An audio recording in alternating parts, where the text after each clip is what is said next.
Bonjour à toutes et à tous, bienvenue sur votre chaîne d'information régionale. Vendredi 23 août, en cette veille de week-end, d'abord un point sur vos prévisions météo, avec de belles nouvelles à vous annoncer, de belles prévisions météo tout simplement, du soleil, du ciel bleu, un temps tout à fait estival pour ce dernier week-end du mois d'août. Du littoral à la métropole lilloise, le beau temps et le soleil vont s'imposer partout avec des températures en hausse. 27 degrés à Lille ce vendredi pour les maximales, jusqu'à 30 degrés ce week-end. 22 à 23 degrés ce vendredi sur la côte d'Opale et le littoral. On aura 25 ou 26 degrés ce week-end. Bref, c'est une très belle météo digne de l'été que l'on a à vous annoncer. On en reparlera juste après cette édition. À la une, d'abord, à une semaine tout juste de la braderie, le point culminant de l'ouverture du week-end, c'est toujours les courses de la braderie, le 10 km, le semi-marathon. Comme ces dernières années, la course s'élancera sur les grands boulevards. Le départ sera donné tout près du siège de la Melle et l'arrivée, elle, sera jugée boulevard Carnot à Lille pour un retour dans le centre-ville après 2 ans d'exil à la Madeleine. Le parcours lui reste inchangé, le long du grand boulevard vers Roubaix. C'est la première fois en tout cas que la Ligue des Hauts-de-France est à la tête de cet événement. La PESM a cédé l'événement parce que l'organisation de ces courses devenait un peu compliquée pour elle, et pour garder le niveau, la Ligue des Hauts-de-France a donc pris le relais. 7 à 8 000 participants sont espérés, 6 500 inscrits déjà, une semaine avant l'événement. Il reste quelques places. Présentation de ces courses de la braderie avec le président de la Ligue des Hauts-de-France d'athlétisme au micro de Vincent Vieillard. Le semi-marathon de la braderie, c'est quand même, c'est une grosse organisation, c'est un très bel événement, c'est l'un des semi-marathons les plus importants en France. C'était important pour nous, et Philippe Lamblin, le président de la Ligue, avait la volonté que cet événement ne parte pas entre guillemets à n'importe qui ou peut-être à un privé. Et on trouvait que c'était cohérent que la Ligue reprenne cet événement, qui est un événement particulièrement festif, mais qui est également très compétitif et qui est vraiment dans le cadre de notre cœur de métier. Voilà, organiser des événements liés à la performance. Jean-Pierre Wattel, qui est donc directeur de la Ligue des Hauts-de-France d'athlétisme, non pas le président. Et dans ce journal aussi, les vacances touchent à leur fin, mais il est déjà temps de parler bilan touristique avec la Melle et son entité de promotion et Hello Lille. Une bonne nouvelle d'ores et déjà, plus de visiteurs dans la métropole lilloise cette année qu'en 2018. En chiffres, cela donne 66,7% de taux d'occupation des hôtels, 1% de plus que l'an dernier, soit 340 touristes supplémentaires par jour. L'autre aspect de l'été à Lille, c'est le retour en force des touristes français qui représentent plus de 80% de la clientèle.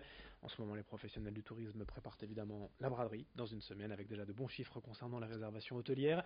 70% le vendredi, 80% le samedi. Explication tout de même quant aux objectifs à venir au micro de Vincent Vieillard. Pour 2020, eh bien, c'est d'encore augmenter. On a créé notre agence d'attractivité en février de cette année, donc on est tout neuf. 5 mois d'activité. On commence à voir enclencher les chiffres en hausse par rapport à notre action sur 5 mois en marketing. L'idée, c'est de placer la métropole européenne de Lille dans les 3 premières métropoles en termes de tourisme en France. Dans l'actualité régionale et également cette info de la Voix du Nord, Damien Castelin, le président de la Melle, de nouveau mis en examen après l'affaire des notes de frais pour le président de l'agglomération. C'est désormais un recel d'abus de biens sociaux qui lui est reproché dans l'affaire du Grand Stade. La livraison de pierres bleues pour la construction de sa terrasse personnelle est en cause selon les enquêteurs. Damien Castelin de nouveau mis en examen. Le sport aussi, dans l'actualité du vendredi. D'abord du football, le national, le leader Dunkerque se déplace au Red Star et Boulogne accueille Concarneau au stade de la Libération. Les Boulonnais ont mal démarré le championnat avec pour l'instant un nul et 2 défaites, mais les supporters, eux, espèrent bien une première victoire ce soir à domicile. Hier, lors de la conférence de presse, le staff boulonnais a évoqué ce début de saison raté. Pas de quoi effrayer tout de même le directeur sportif Aurélien Capoue, ni l'entraîneur Laurent Guyot, qui dit ne pas ressentir de pression. On l'écoute, Laurent Guyot, avant ce match face à Concarneau. Alors la pression, je vais vous dire, au bout de 3 journées, mais même au bout de 10 ou 15 journées, la pression c'est tous les matchs, la pression. Donc de toute manière, pour créer quelque chose, il faut du temps. Donc quelque part, la pression, elle existe dans d'autres domaines que le football peut-être, mais en tout cas pour moi, pas dans le football. On a des matchs à préparer, à faire, on a conscience des enjeux, on a tous envie de le gagner, on donne le maximum pour le gagner. Voilà, après c'est le football et le monde actuel, il y a beaucoup de commentaires, beaucoup de choses qui sont dites, c'est logique, c'est normal, il faut les accepter. Ce qui est vrai aussi, c'est que quand on gagne des matchs, qu'on prend beaucoup de points, il y a aussi beaucoup de choses qui sont dites positives, donc on va dans ce sens-là pour que ce soit dans ce sens-là très rapidement. Au programme de cette 4e journée de nationale, Boulogne-Concarneau et Red Star Dunkerque.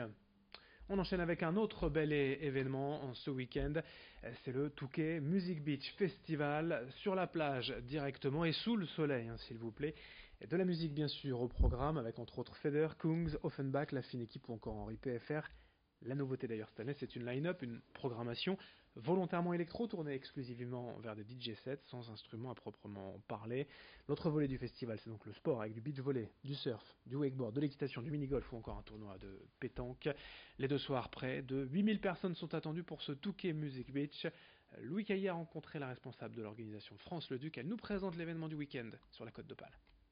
On va déjà pouvoir retrouver le beau temps, c'est quand même la chose la plus importante. Je pense que ce week-end s'annonce extrêmement ensoleillé, avec des températures entre 22 et 28 degrés. Pour nous, ça change quand même beaucoup dans l'organisation. On avait prévu une structure couverte de 900 mètres carrés qu'on a démontée cette nuit pour pouvoir laisser le public en plein air. On ne peut jamais prévoir à l'avance la météo. Il faut quand même savoir qu'on est quand même au bord de la mer et tributaire du vent surtout et des changements météorologiques très rapides. Et toutes les infos, la programmation et le détail des animations sur touquetmusicbeach.com pour ce festival, l'un des derniers de l'été, sur la plage et sous le soleil, ce vendredi et samedi au Touquet. Fin de ce journal, à suivre dans un instant vos prévisions météo, puis d'autres infos dès le prochain quart d'heure.